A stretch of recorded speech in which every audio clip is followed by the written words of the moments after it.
I'm this bitch now. Hello! And welcome back to Party Chick Astrology. I'm Nina. I'm Shaina. And this is the 11th house planetary placement video. And it hopefully will just be in one part. I think it will be. Let's see. Let's go. If you want to know more about what the 11th house symbolizes, definitely check out our 11th house in astrology video. If you don't have any planets in your 11th house and you want to know what is kind of flavoring it, go to our website, partychickastrology.com, to check out our blog post on the 11th house cusp rulers. While you're over there, you can look at all of the reading offers that we have at partychickastrology.com/shop. Head on over because everything that's in stock is for 2020. You will not be getting these readings in 2019, so just a heads up. But once January comes, we're going to be starting them right away. This, of course, is part of our house series, which is supplemental to our astrology course. If you want to check that out, there will be more information in the description. And we are 2 videos away after this video has been posted from doing our astrology course. So if you join now, you're going to start it almost immediately, very quickly, early 2020, so you don't have to wait. Again, we're sorry. Okay, so let's just start this video because it's always long. Our videos are always long. Okay, so let's get to it. Sun in the 11th house. I don't know many people with stuff in the 11th house. Yeah. So I was looking at celebrities, and oh my god, when you look up 11th house suns, these are the most famous people, period. Marilyn Monroe, Beyonce, Rihanna, Lady Gaga, Nicki Minaj, Johnny Depp, like powerhouse names, icons. Everybody knows them, but nobody knows who the fuck they are. You know, nobody knows who Rihanna really is. We think we know who she is, but we don't fucking know. We think we know who Marilyn Monroe is, but we definitely have no fucking idea who Marilyn Monroe is. But we all know them as this icon. Yeah, even people who are not that well versed in pop culture will know these names. And having your sun in the Aquarius house. An Aquarius sun sign is considered its detriment because it is the opposite of Leo, and Leo is obviously in its domicile, being ruled by the sun. Your ego will identify not as yourself, but you identify yourself as a whole. And it's hard to feel like an individual. You feel like a piece of a puzzle. You feel like very much a piece of humanity, a piece of your group, and it's hard to find your own individualistic qualities and traits and wants and needs. You very much over-identify with the whole. We mentioned this in our 11th house video about putting too much importance on, or possibly just the right amount of importance, on your identity based on the cause that you are about. Yes. You know, the 10th house That's is kind huge. of your brand. But what is your brand's mission? That's really the 11th house. And so your mission statement can easily become your sort of sense of self. Once you reach the 10th house of fame and popularity and status, you have more money, you have more means, you have more of a spotlight on you. And what do a lot of people use that for is charity work. 11th house. That's why a lot of celebrities, like Ashton Kutcher owns Thorn, like a lot of celebrities are very deeply involved in charity work because chances are, if you're very famous, you probably have some 10th house stuff, and having a lot of concentration around the top chart means that you probably have some stuff also in the 11th house just because planets move close together most of the time. So it makes sense that famous people and charity work kind of go together. Because once you have that platform, you're able to do something with it. And that's why the 11th house is a succeedant house to the 10th house. It really supports it, and they work really well together naturally. When you have an 11th house sun, in terms of fame, it's different and even possibly better than a 10th house sun because it's not so much about your image. The 11th house is more about being your authentic self, being ruled by Aquarius. So of course it has its own pitfalls and detriments, but it's obviously less selfish, less self-oriented, and there's not so much riding on you needing to be at the top in order to fulfill your sense of self. It's much more selfless. Yeah, so it is a healthier expression of fame than someone who is much too attached to their public persona. Now, just because you have an 11th house sun, you might be like, I'm not famous. I don't have the means to do charity, right? In a smaller sense, like I had a pretty close friend, as close as an 11th house sun friend can be, in high school, and she didn't go to my high school, but she knew some, like her best friend was in my high school, and more people knew her in my high school than probably people knew me. Because 11th house suns, people know you. You're so good at groups. You're so good at interacting. Very much a strong social media presence. It's just sharing yourself, sharing for people, sharing your cause. And a perfect story that I always think is the quintessential 7th house sun versus 11th house sun, because there's always kind of like that weird distinction of like, they're both friendships though, but 7th house is interpersonal one-on-one relationships, and as I mentioned, 11th house is groups and networks. One day in high school, me and my friend, who also is another 7th house sun, I don't remember how this happened, but we somehow wound up, I think our friend was dog sitting for these people who own a mansion, and somehow we got invited over, and it was just the three of us, and we were like, we should have a party, and we're like, well, who are we gonna call to have a last second party? We're just two 7th house suns. All we have is each other, you know. We'll call the 11th house sun. We didn't know it at the time she was an 11th house sun, but like, duh. We called her up and she brought car fulls of people. It was just her and like all these people came, and it was instantly a party. And we're always like, how do you just rally the troops? But like, that's what 11th house suns can do. They can rally the troops. Get people there, get people to support their cause, get people to go to their party, bring people around. Now, the one downfall is that, you know everybody, you're acquaintances with everybody, but if you're lacking in 7th house stuff, you might lack in that personal intimacy relationships. Everybody knows you, but do people really know you? And this 11th house that I know, as much as she is always surrounded by people, she is also, and this is not my words, these are her words, one of the loneliest people. She talks about it all the time because 11th house likes to share. But she's so lonely because she doesn't have those one-on-one connections. She just has these mass groups, but there's still that intimacy missing. So if you have an 11th house sun, you can look to some more Aquarius traits of, being a little isolated and having this certain amount of distance. And we talk about why that is in the 11th house in astrology video. The detachment that comes with it. Yeah. I was reading a book called Moonology. Basically what she was talking about the 11th house in general is that it's the house that is the most potent for manifesting. And that's because the 11th house kind of rules your idea of your utopia. So there's so much potential that you have if you are an 11th house sun. The world is truly your oyster. I mean, it's just before the 12th house, which really has no bounds, but it's just the right amount of no bounds. Right, because it's still in this world. Yeah. You won't get lost by like being like, I have no bounds, but the world is just your oyster. You're completely surrounded by potential and opportunity. It's a very positive place to have your sun in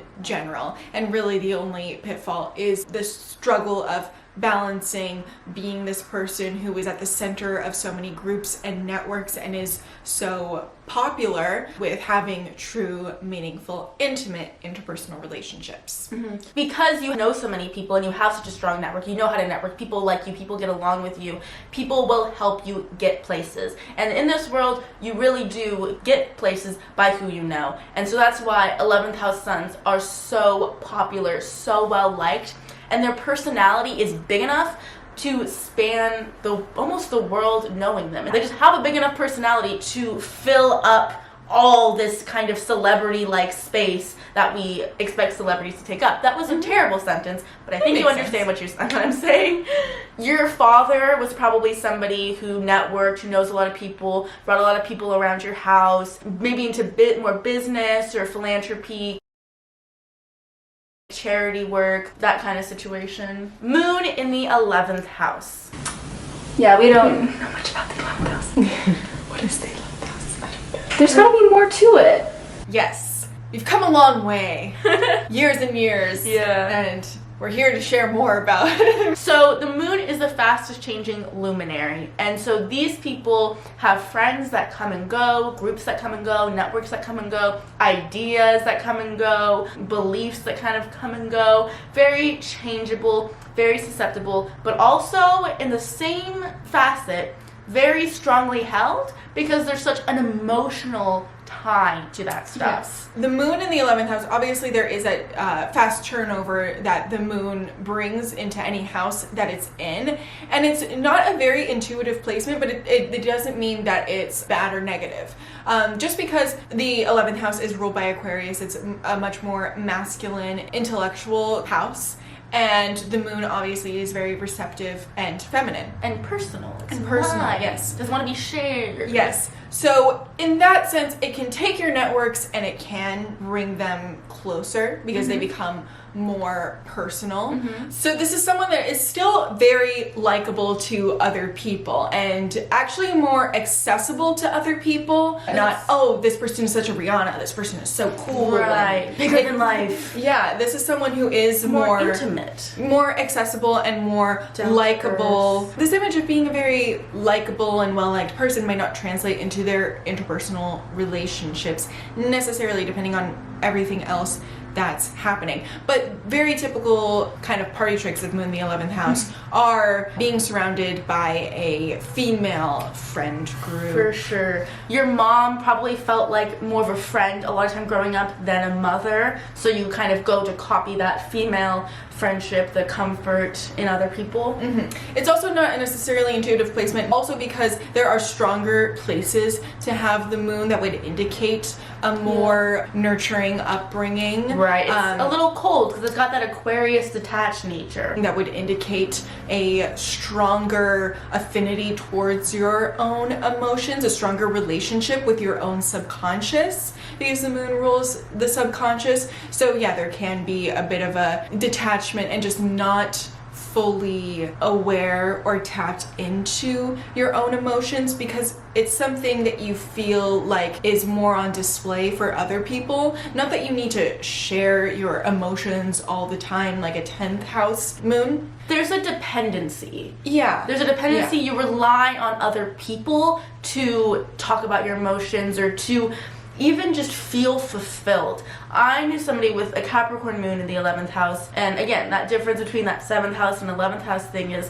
7th house is very much picky and cares very much about the people that they're around and will make these one-on-one connections. And this person would kind of be like, oh yeah, I'm hanging out with so-and-so, and I'm like, don't you hate this person? And they'd be like, yeah, but I don't want to be alone. And I'm like, what? You'd rather be miserable with this person complaining and texting to me than be alone? And they're like, yeah.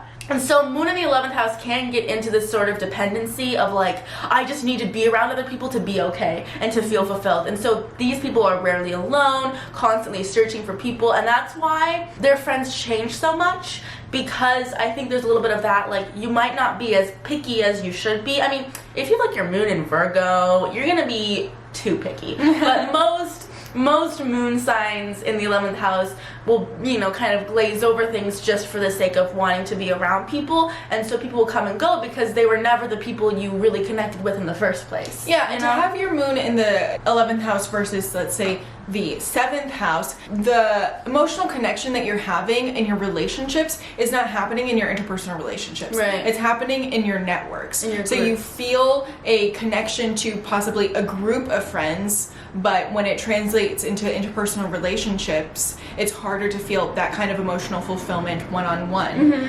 The more people, the better you kind of feel and the more comfortable and at home you feel. This might have even been a person who was raised in like a foster care or around a lot of different family member, like big family, in the sense of you were always kind of surrounded by a lot of people, you know? And then in terms of the philanthropy and humanitarianism side of the 11th house, having your moon in there on the one hand can really give you an emotional impotence to speak out for the causes that you're passionate about. On the other hand, it can overwhelm you a bit to be too invested in these causes. And that's everything personally. Yeah, and that's where the kind of fast turnover might happen in the things that you believe in and stand up for and align yourself with. You can get, oh, what is that word? They use it for vegans who watch too many slaughterhouse videos. I think it's like empathy overload. You know that thing called compassion fatigue. It's that. These are going to be very hospitable people, not an American host, you know what I mean, where they're all fake and flowery and they have towels for no reason, but very much wanting to, you know, they have towels for no, my grandma always had towels for no reason that you couldn't use. You had to use, no, just pretty towels, and you had to use this little tiny towel in the corner. Okay. Don't you, anyways. And very accepting of people, but at the same time, because it's that Aquarius thing, because you're so connected to your views, you're so connected to your groups, as much as this can be somebody who's such a humanitarian and does charity work and is so accepting, they can also go the other way and be so invested emotionally into their groups and be like a Nazi. You know what I mean? Because like I only want to be around the people that are like me, that make me feel comfortable, the people that I'm used to being around. This is where I was grown up, and this is what I'll do. You know? So and it can also be kind of both in a weird way. Not saying that if you have 11th house you're a Nazi. I'm just saying you can have strongly held kind of groups and beliefs like that. You know? The environment that you want to network in is somewhere that you want to be comfortable, somewhere more at home, familiar, so that like brings in like you'd rather have like a chill hang at home rather than going out. It's a mood, it's sensitive. This is, I think, somebody else who's also very sensitive to the environment and very sensitive to the people that they're around. A perfect example of somebody with moon in the 11th house real quick is Martin Luther King Jr. Because duh. And Oprah has it too. Mercury in the 11th house. These are great public speakers. Great. It's a different kind of public speech. It's specifically for the sake of inspiring, for communicating their dream, their utopia, for communicating and for uniting people, because it's networking again, for uniting people in service of this dream and this goal of betterment for humanity. These are people that are going to be very knowledgeable about causes, about what's going on in the world, very up to date, very aware, be really able to hold a distinguished conversation, like talking to the masses and portraying like what I'm bad at. What's in your head, very much able to spread to the world and make sense in a very well put together sentence. Using heightened words, intellectual words, possibly just for the sake of saying, therefore, he begot unto whatever. Seeming more intellectual, because you want to seem like an intellectual, because Aquarius is very smart, wants to be kind of taken as a god, so you put a lot of importance on your speech.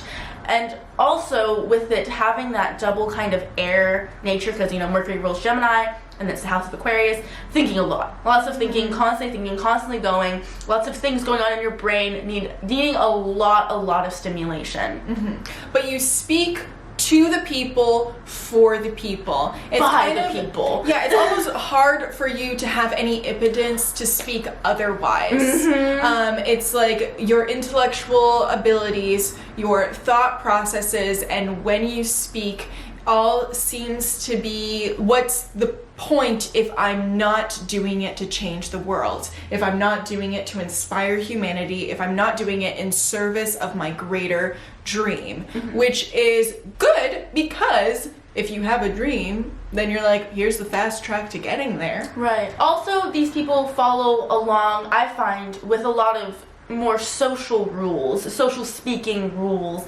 and it has that kind of similar thing with it. Then I have 10th and 11th house Mercury's, all that similar thing of wanting to seem polite, appropriate, because you know, it's up top, they think of communication as very high and put a lot of importance on it, that these people can read too much into what you're saying. So I find there's a lot of misinterpretation when I talk to an 11th house person, because I'll say something from like a more 7th, 6th house point of view, from like a very personal standpoint, and then they'll kind of be like, oh, but this, and I'll be like, no, we're focusing on you, we're talking about you. What about, I kind of mentioned this in the other video, and this is very much this placement, what's going on with you, what's happening in your life, what are your views about you, or your views about this person, and they'll be like, well, in the grand context, in the grand scheme of things, and it's like, whoa, stop zooming out. It's a big zoom out syndrome. Especially in the age now of lots of social justice warriors, lots huge of placement for that. Huge! Like, anyways. Yeah, lots of political stuff happening online, and because political stuff is happening online, it's just more to the forefront of everyone's minds. Everyone's more political nowadays. I don't know, I'm only 22. I don't know how people were in like 2004 or whatever.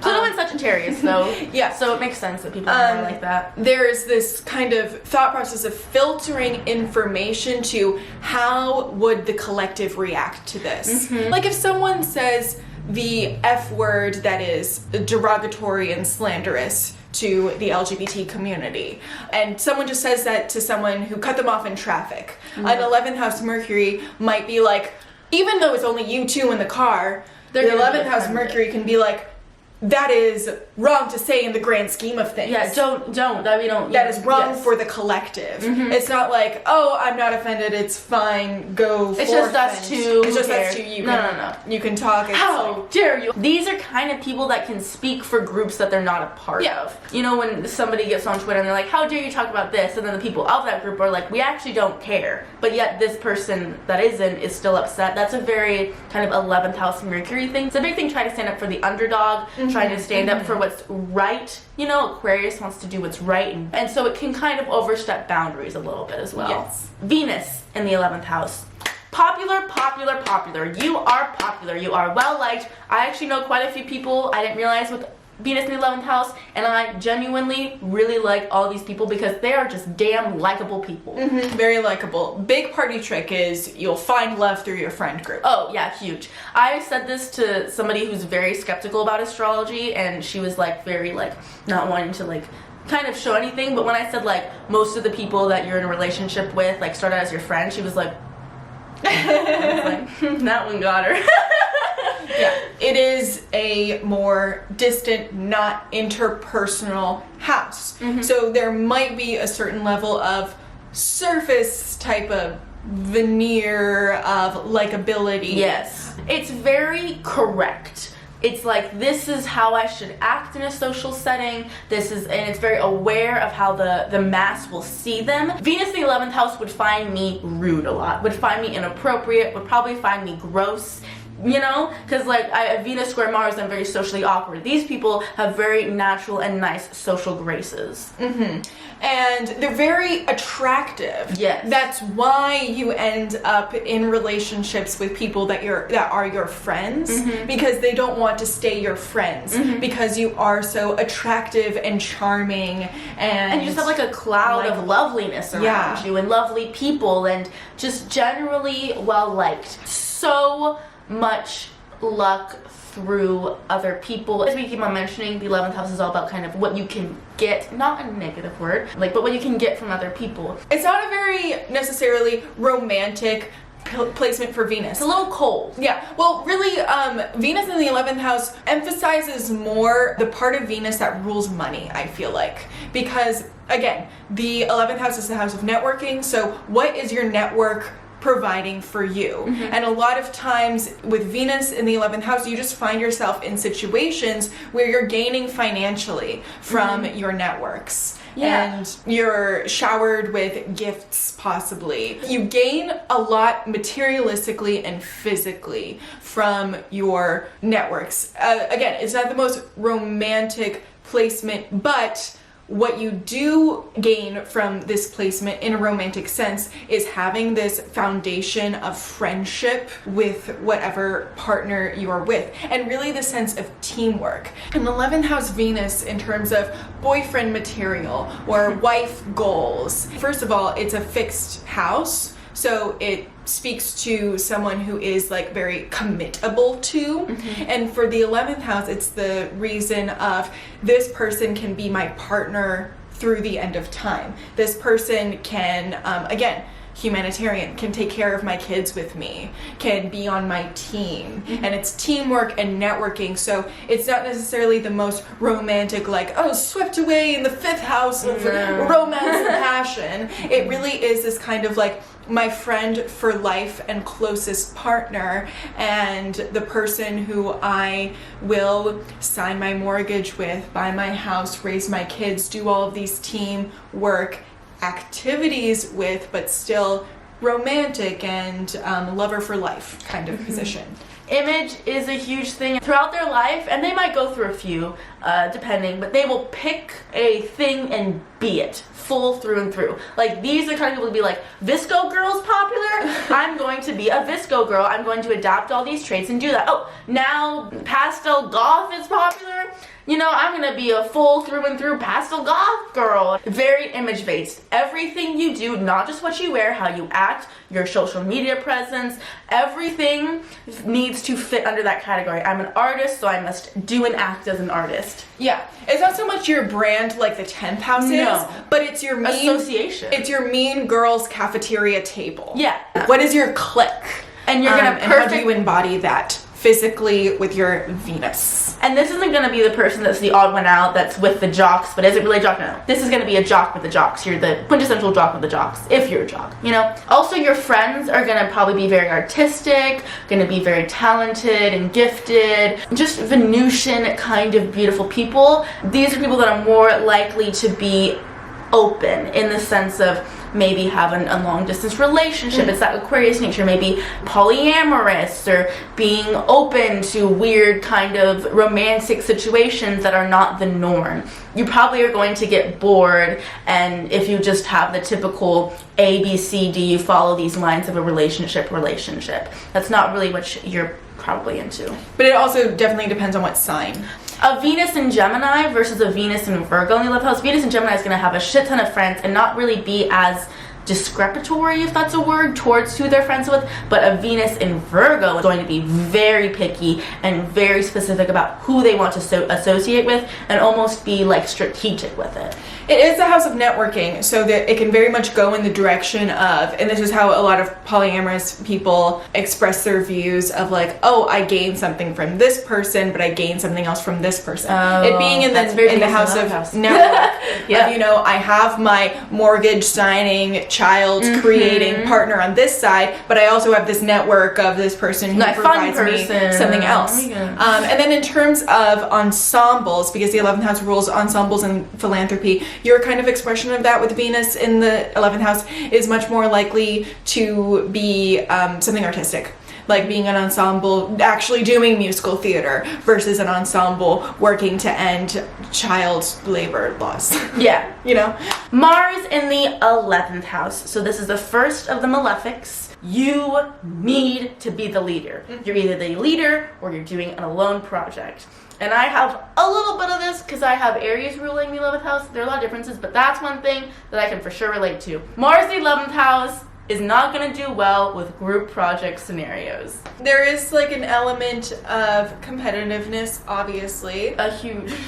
Within your networks. Yes. So this creates a very obviously competitive person. It's not like, I just want to be the best. It is, I want to beat everyone else. I need to be the top of the top. Very high expectations. And they need their groups and their networks and other people to affirm their badassery and their sexuality in a lot of ways. Yeah. You probably find a lot of turbulent relationships, or there's always drama. Mars, the 11th house, drama in groups follows them everywhere. If they're not fitting into the group, they can kind of be the odd one out, but in the different syndrome of the typical kind of Aquarius, I'm the weird, I'm doing my own thing, but more of like the fuck you, I'm the odd one out because y'all suck. I don't even want to be a part of this. I am above. I'm not better. like I'm above, but like I'm but not in like a I am above, so I couldn't care. Like you still do very much care. Yes. About how distinguished you are Yes. from the group. This is definitely the kind of person who needs an outlet in sports. Yeah, or something physical. Yeah. Even like I know somebody with Mars and Virgo in the 11th house, and while she's not sporty, she does work with her hands, like physical labor. She needs that kind of outlet. Whereas Venus, the ensembles that they're more likely to be involved in are musical theater and arts and stuff like that. the ensembles and networks that you're more likely to be involved in with Mars in the 11th house is team sports, is possibly like certain types of volunteer work that have a lot to do with manual labor. It's not very supportive. When Mars meets the 11th house, and really Aries meets Aquarius in this kind of nature in an individual, it emphasizes your individuality of both of these things. It emphasizes your kind of separation from the rest, because the 11th house can maybe make you feel like a little distant from everyone, and Mars wants to soar and be better than everyone. It tips too much sometimes to the scales of I am me. Love me or leave me, take me or leave me, or I'll leave you before you can even take me. What's kind of backwards with the Mars in the 11th house placement, because most of the time when you think you have more stuff in the 11th house, you're going to like groups more, you're going to be better in institutions, but Mars is kind of the opposite. Mars doesn't do very well in institutions. Mars doesn't do very well in group organizations, because their way or the highway. Yeah. And if they disagree with the rule of an institution, they're not just going to quietly be like, okay, I guess I'll follow and conform. No, they're going to be like, fuck you, I'm disagree, so I'm not doing it. You know, you're not going to be a teacher's favorite because you're not going to respect the rules when they're stupid. If something's fucked up in an institution, you're not just going to let it slide. You're going to speak up about it. You're going to act out against it. And so this is going to create a lot of conflict within these things. Not very likely to join clubs, not very likely to just be a piece of a puzzle, you know? You're really fighting for your utopia. You're not Martin Luther King going up and saying, I have a dream, let me inspire with my words. You're really grinding and fighting for it, and a lot of times you can get lost in the goal aspect of fighting for your utopia rather than taking a step back and actually seeing the benefit of networking and putting together a silent auction and getting people to donate their stuff for the silent auction and getting people to bid for the silent auction. You can just get a little carried away of like, let's go do this thing. Let's do it very aggressively. Attack it. Let's go now. Aggressive vegans. That's what I was just about to say. A vegan that's like, no excuses, no reason for nobody to not be. I won't hear it. La la la la. Like just posting just ruthless footage every day. Mars is obviously a malefic planet, so it's gonna just kind of fuck up whatever house it's in, right? And so that's why, you know, the new outlook towards veganism is don't be aggressive because people don't respond to that. Yeah, they're not gonna join in. Yeah, that's not very 11th house. It's not very welcoming. But that Mars in the 11th house, like aggressive vegan archetype is, I'm fighting for my utopia. Killing animals is wrong. This is what it is. And it's failing to see the bigger picture because it's so on the road to just go in for that utopia. And impatient. Yeah, impatient. It doesn't want to wait. It's like, I'm not going to wait until I die and then 100 years later, everybody's vegan. We need to all be vegan now. I need to live now. It needs to happen now. Yeah. This isn't a very naturally sexual placement because it's in a house of Aquarius.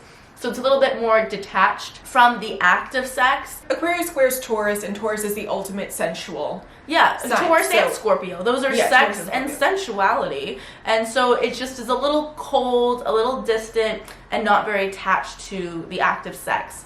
Also, these are people that might like group sex, or could even be like a porn placement. You might just fuck around with all your friends. You know what I the mean? house of networking. Yeah. So network in the Martian way. Martian way.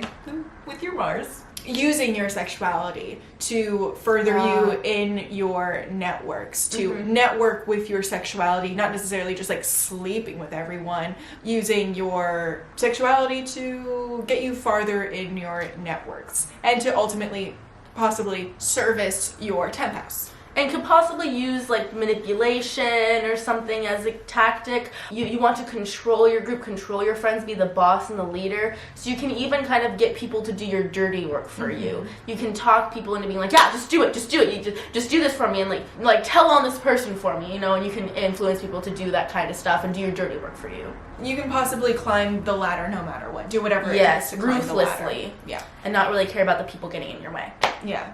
And casting couch. Oh, yeah. And on that note, ready to go on the next one? Yes. Okay. Jupiter in the 11th house. Jupiter obviously is an incredibly beautiful, expanding planet that brings so much luck and amazingness and gifts to the 11th house. So it can bless you with popularity. It can bless you from gaining gifts from your networks. Having Sagittarius and Aquarius come together, and especially expanding the house that's already so large about your dreams. These people dream big and go far. You really get a lot from other people, but you also give just as much.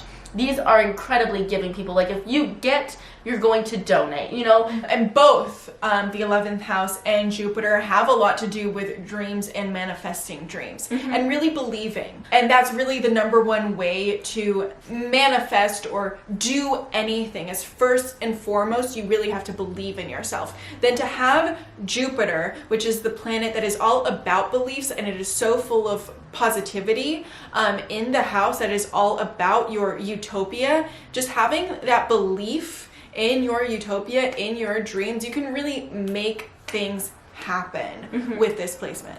These are huge salespeople. You sell yourself, you sell whatever is handed to you, and even if you don't have a product, you can still make your way and chat your way up. This is another placement of you just like having them around.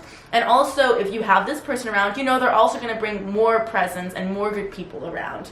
And you're just surrounded by a lot of jubilant, big personalities. This is definitely somebody who goes to protests or really fights for their cause that they believe in. And it's just a big social justice warrior in whatever way they fit in, you know? Yeah. Your network also might have a lot to do with faith. Religion, spirituality, that's huge. The most famous, popular queen of astrology YouTube is Alyssa Sharp. She has Jupiter in the 11th house. Quintessential. She's done so much for my life. She's done so much for Shaina's life. She's done so much for the astrology community and bringing it into the forefront with the way that she teaches. But she's also constantly talking about how her work drains her. Yes. How giving drains her so much. I mean, no offense to her at all, but like, especially in the beginning, it was just shitty webcam videos. But you don't give a shit because she's Jupiter 11th house. She's got a big personality, and Sagittarius midheaven too. She's got all this Jupiter energy that she's kind of showing off, and that you're just going to attract because she kind of took astrology and took a Jupiter approach to it. A fun, friendly, laugh about my coworker that did this and my boss with a crooked dick kind of approach, you know? And it's much more accessible. Yeah. Jupiter is also the planet of counsel, so it can really be a big, not just teaching, but teaching the masses. Yes. Inspiring the masses, counseling the masses. And there's something about astrology that it's not just teaching, it's not just like inspiring for the sake of getting people to get off motivated, their butts and have their dream, but it's also something that people turn to in order to be counseled, in order to seek a certain spiritual fulfillment and understanding and self-understanding, in order to put their faith in something that resonates with them, and in a lot of ways might even be more tangible than other places to put your faith. And Jupiter is much more tangible than Neptune. Obviously, Jupiter always deals with overindulgence, and especially in such a pretty boundless house, it can really overindulge and enjoy. And this is a definite energy of being around friends and just spending all your money on them and enjoyment. These are people that spend their money on experiences rather than material items. Unless you have some other stuff, I don't know. I think mostly you're going to spend your money on experiences, on life experiences with your friends, with your groups, going out, parties, or traveling, being surrounded by people, and constantly kind of giving and exchanging of things. You can feel very lucky and blessed by the people that are in your network, that are in your ensemble, and feel like you've got a little angel on your shoulder a little bit with them. You're put in like a nice position when you're thrust into different ensembles and networks, and you're like, really lucky. This is a good one. Yeah. Saturn in the 11th house. Now, these two things don't go hand in hand, and I don't have this placement, and I'm autistic, but I think of it as Saturn in the 11th house has major autistic qualities to it. It's a very stereotypical thing, because what I think that comes with is rules and guidelines, because it's all about 11th house is institutions. And Saturn in the 11th house thrives in institutions that are harsh, strict, and set out the exact boundaries of what you do when you do it. And they cannot deal with people breaking the rules, going against things, and that almost always happens. If you're in an institution, you know, and the rule is no cell phones, everybody's going to use their cell phone, and that's going to drive a Saturn in the 11th house crazy. And also there's just the obvious awkwardness and the odd person out syndrome, not being able to really feel comfortable in groups, interact with groups, and just kind of having one or two friends that you hold dear and close and are very serious about, and being very strict and judgmental towards people in general and towards the masses. Probably a very pessimistic view of humanity. Yeah. The idea of Saturn is that in general it is restrictive. Yes. The 11th house is not very restrictive. It's about, you know, it's not at all looking beyond and having your utopia, and it's about having a lot of relationships, having a lot of people in your network, being part of an ensemble. Obviously, wherever Saturn is, it's gonna fuck up that house a little bit. It's a month a lot of it. A lot of it. But to have it in the 11th house, you'd think that it would be more intuitive because Aquarius is co-ruled by Saturn.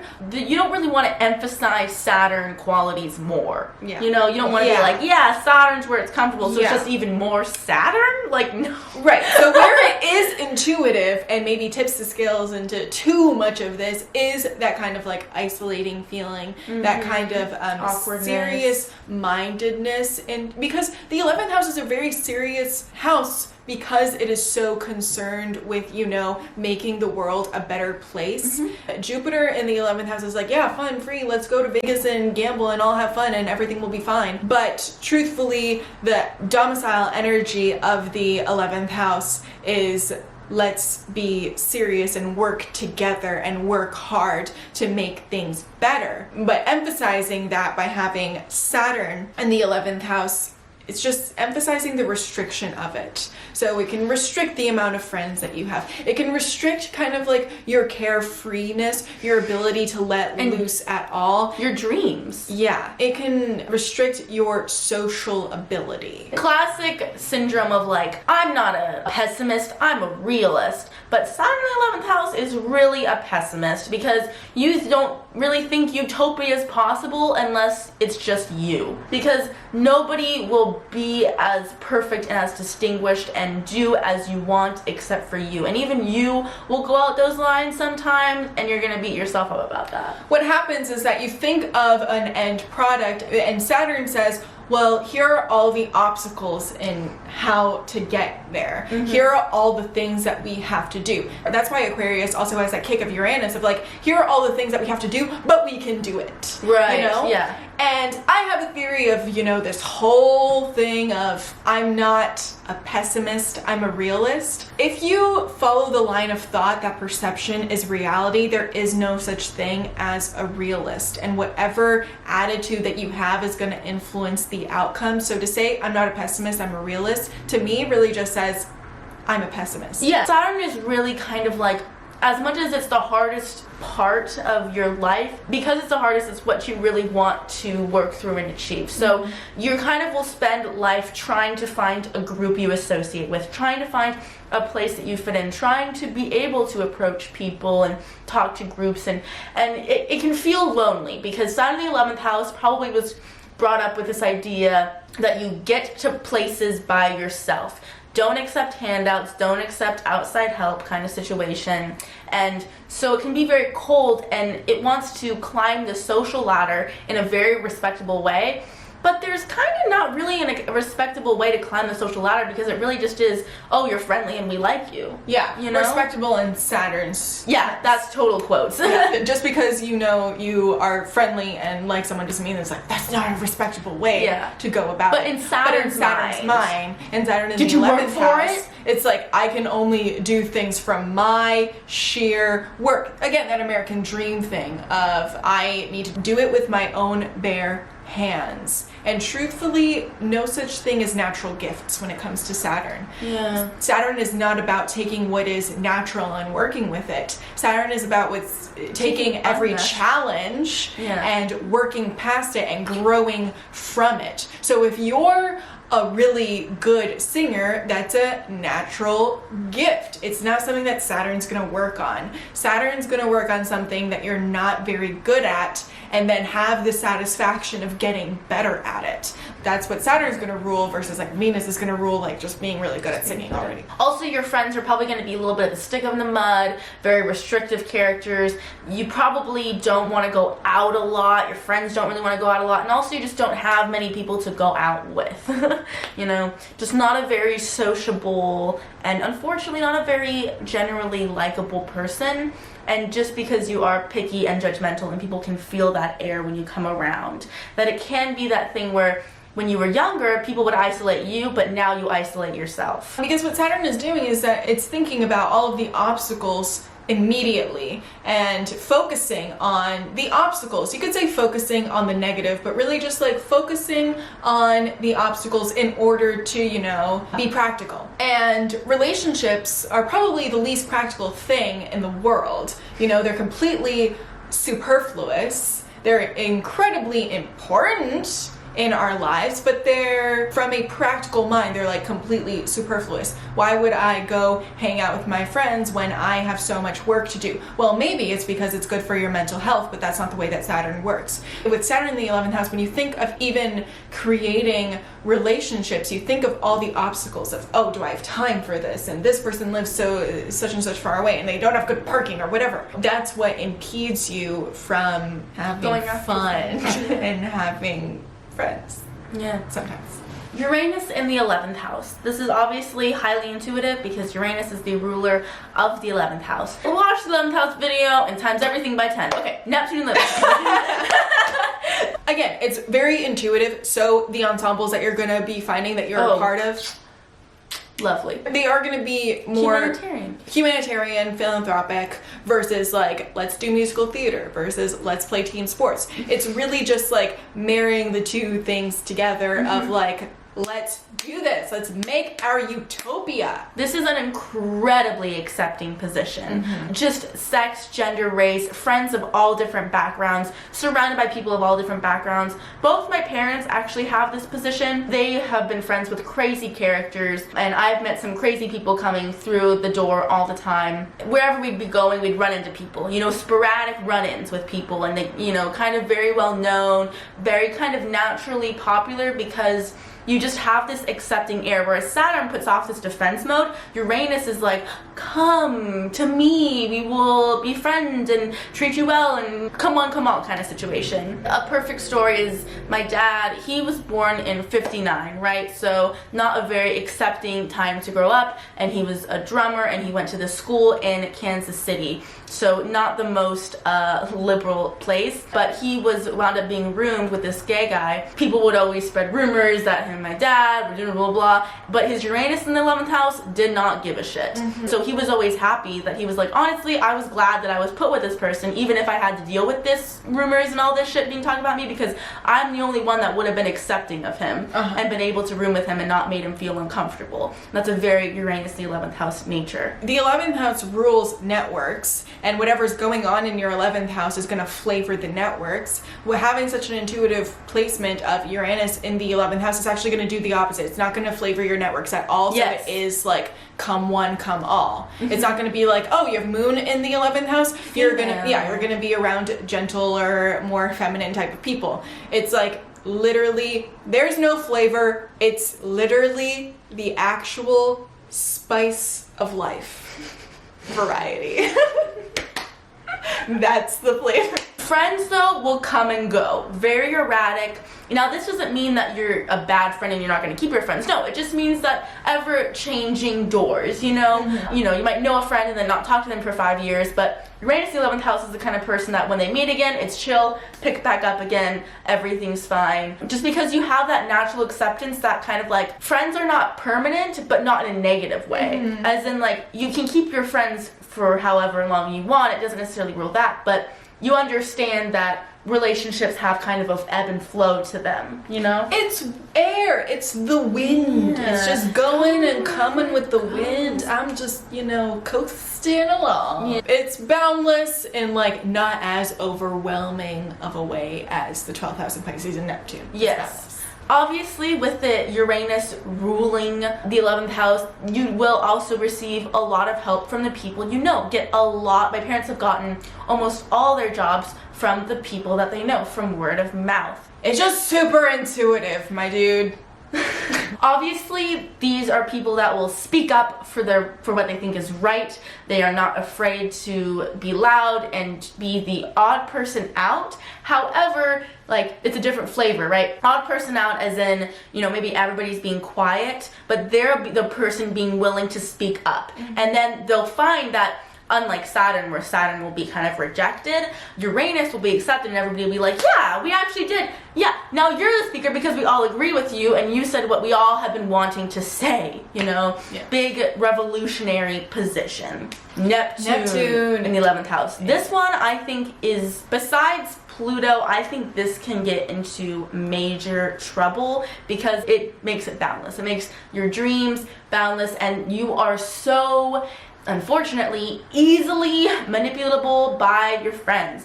Your friends will use you, manipulate you, and kind of not be the best reliable types. You probably grew up and you'd be like, hey friend, let's hang out at 2. And then, you know, you got ghosted and blah, blah, blah. And then a week later they say, oh, yeah, let's hang out tomorrow. And then you didn't even laugh. So you're used to not really having these form set structures of when you're going to hang out and people being very flaky, that will in turn make you flaky when you get older. And you'll kind of be seen as a flaky presence, a flaky friend. Like, oh, is this person going to show up? We don't really know. We don't really expect it. They'll come and go just as fast as they were never here kind of situation. You have trouble making a solid presence, you know? Not that you don't have a strong presence. That's not what I'm saying. So Neptune is the planet that rules dreams, illusions, and disillusion. So obviously you can become very disillusioned by your friends. And because you might see your friends in a rose-tinted glasses kind of way, that's where they can feel like they can kind of get away with not treating you the best, because we teach people how to treat us. Neptune in the 11th house, you can have more of a tendency to slide by and, you know, let things go and just be like, give yourself up. Yeah, and give yourself up easily. So then other people end up taking advantage of that, stepping on you, and you can like not even be totally aware of how your place in the ensemble is a little messed up. And then also in terms of your dreams, in terms of your utopia, obviously there is that element of boundlessness, of that you can dream as big and far and wide, but it's almost like too boundless to the point where your utopia can't exist. It's delusional in the real world, so it lives in your head and you don't take any actions to actually have it happen. So where a practical kind of utopia is getting rid of plastic straws.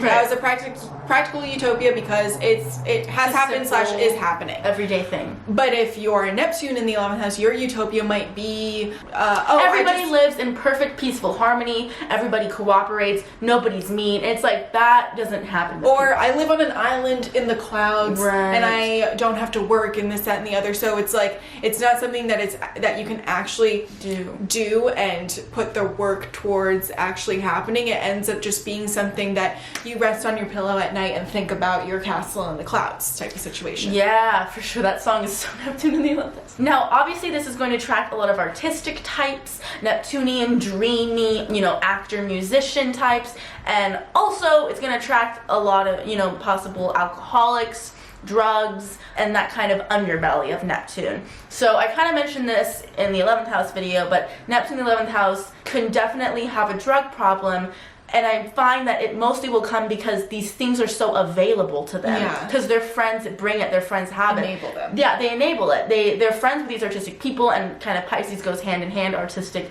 and drugs, escapism. So your friends and your groups are a major way to escape. It's that typical placement of when you do X drug, and so all your friends do X drug, and now you only are living in this Neptunian delusional world where all your friends do X, so it's okay. So you don't see a problem with it. So you don't I see a like how problem you with say it. like X I know. drug, and then it ended up being X. I know, now it just sounds like ecstasy. So, oh well. And that can cause a lot of problems, and having friends that are, you know, druggies doesn't make for reliable, dependable, good friends. It makes for friends that are going to use you, manipulate you, step on you. This is a placement where if you're down and out and you need help, unfortunately, your friends aren't really gonna help you. They're not really gonna come save the day. They might come and give you, a pat on the back and let you cry and be And very a joint. compassionate. Yeah, exactly. But they're not going to financially support you, give you a place to stay, really give you building blocks to build your life back up. You don't necessarily need to be a stoner and have stoner friends or druggy friends or whatever. We're just But kind of like take that archetype of what those people do, how they behave. But these are people that are very selfless, very giving, very kind. The similarities of Aquarius and Pisces energy is that they do understand giving up for something greater. So this is a real placement that can be selfless and give themselves up for the greater good, but also blur those lines of who they are versus their group associations and just get totally lost in the mesh and feel like they aren't an individual and don't belong to themselves anymore. Also, I feel like this is a huge placement for people liking Rocky Horror Picture Show. Because it's just that like quirky, weird group, fanatical kind of thing. Obviously, the networks that you're going to involve yourself in, they can be, drug oriented, but they can also be artistic. Rocky Horror Picture Show has a cult following, and there is a certain sense of like fangirl, fanboy energy in Neptune. Yes, so that's really what's happening. Because you see everything with rose-tinted glasses. You idealize and fantasize people so much. Oh my god, this just came into my head. Okay, in our school that we used to go to, our college, we did these one-person... People get freaked out when you say college. It was a 2-year conservatory. A college. Like, what does that mean? A college. Where we did a one-person show, and I had a person in my section with Neptune in the 11th house. And her original idea for a one-person show, it should be about you or your talents or what you want to do. Your story. Yeah. She was like, I want to do it about Nico and how much I am like Nico and how much my life is like Nico, but I want to be Nico. And everybody was like, but that's not you.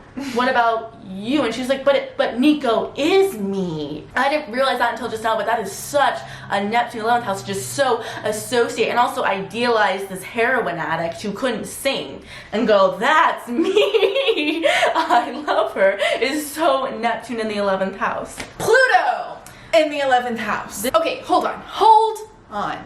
Every time we do Pluto in the house, we say this is intense. We go straight to the absolute most. Yeah. We do the most. We do the most. We do the most when we do Pluto. Because Pluto does the most. Pluto does the most, and then we always get one comment that says, well, I have Pluto and blah, blah, blah, and I'm not like that, so it's not true, not everyone is like that. We're not saying that everyone with Pluto in the house is like this. So just... Pluto in the house? Pluto in the house! So just for you guys, I want to start off with something light. Let's do it. A lot of people around our generation, because Pluto is a very slow-moving planet, a lot of people born just before us have Pluto in Scorpio, and then we have Pluto in Sagittarius at early degrees, and people around our age have Pluto in Sagittarius in earlier degrees, and because we follow the Placidus system, that can mean that it falls into the house that is ruled by Scorpio. So a lot of people who have Pluto in the 11th house have Libra midheavens.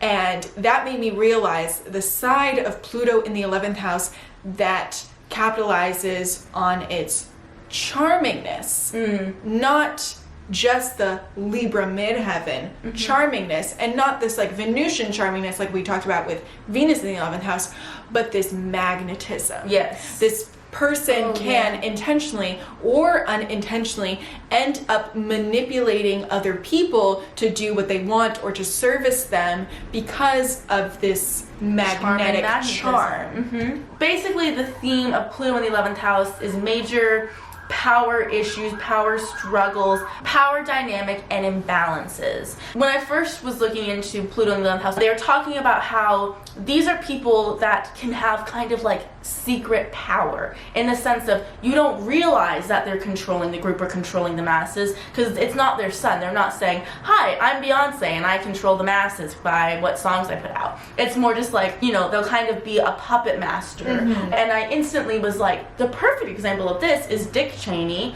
and George Bush, especially like if you saw Vice. That instantly came to my mind and I went, what does Dick Cheney have? He has Pluto in the 11th house. We all were like, George Bush did this, George Bush did that, but in reality, Dick Cheney was the one that was like, I'll get George Bush like the president and I'll just pull the strings and have him do what I want to do. He's an easily manipulatable person. He's very influenceable, so I can control him and tell him what I want to do and be the secret power behind everything. Also, John D. Rockefeller has this and JP Morgan, big bank people. We don't think of big banks as controlling the world, but my God, are they the puppet masters? Yeah. So on the one hand, you can be using your charm and your magnetism, and for that reason be very likable to some people. On the other hand, this can be a very polarizing placement, can have people really not like you because it can come across as intense for all the wrong reasons. It can also be because it's intimidating for people to realize that somebody has that much power and can do that much. People will not like you because of that reason. And you might not even be aware of all of the power that you do have. You might not be aware of your own magnetism and your own charm, and you can feel the effects of, you know, being isolated and people in the group not liking you. And a lot of times when people don't like someone who has Pluto in the 11th house, it is 100% coming from their own insecurity. Yes. And witnessing the power that this person has. I know someone who has Pluto in the 11th house, and he was in the worst play in the world that was just full of, you know, that real typical kind of theater kid. And he's not that real typical theater kid. He's got Pluto in the 11th house. But he was in this play. He felt like he was in high school because everyone was clicking without him and talking shit behind his back and all of this. And I was like, it's because they see you as the kid who was cool in high school and is still cool, and they were not cool in high school. Typical theater and kid. now they have this thing. Yep, that's such a typical theater kid inferiority complex too. Oh my God. You are also just very devoted to your causes, very much willing to speak up and fight for what you think is right, fight for yourself, fight for the underdog. There are issues of control around your friends, and Pluto in the 11th house might not be the person with the strings. They might be the person, especially like I know my mom's is retrograde, that is the one that's being controlled and being manipulated by their friends. Like with the other example that Nina gave, he wasn't trying to pull any strings or do anything, but people just kind of wound up giving off a bad energy. They can smell the power, the magnetism, and the coolness that you have in you, and people are going to instantly be intimidated by it and try to take you down a peg. And you can just find that your friends have a lot of questionable motives. Or you can also just be in groups and associations that are a bit like cult-like. You know, this can be somebody who's very susceptible to, you know, like Scientology and being closed off and then not being let out because you're being trapped. It's Pluto. Pluto completely destroys and regenerates. They destroy everything and rebuild this life for you, and the only way you get out of this life is by destroying it and rebuilding your life again. And that's very Pluto in the 11th house. Yes, this is also definitely someone who might feel the need to be secretive on the one hand with their networks and friends. Share too much. Yeah. On the other hand, this could also be someone who feels the need to be vulnerable in their networks versus their interpersonal relationships. It really depends on what else is going on in your chart, because on the one hand, Scorpio and Pluto is secretive and like hidden things. On the other hand, it is the everything that is hidden and therefore the vulnerability of showing the things that are hidden. So it can go one of two ways. I see it usually going towards secretive because they're often put in these situations where their networks have questionable motives. It's that trauma, being hurt before because you shared something personal, people use that against you. You're not going to share again after that. Okay, so that is the whole 11th house video, planetary placements. Make sure to check out the 11th house in astrology, as well as everything going on in the description, including our website, including our blog post, for checking out all of the 11th house cusp rulers readings. And you'll see us in the 12th house video. Yes, because Final everyone house. has a 12th house. Bye.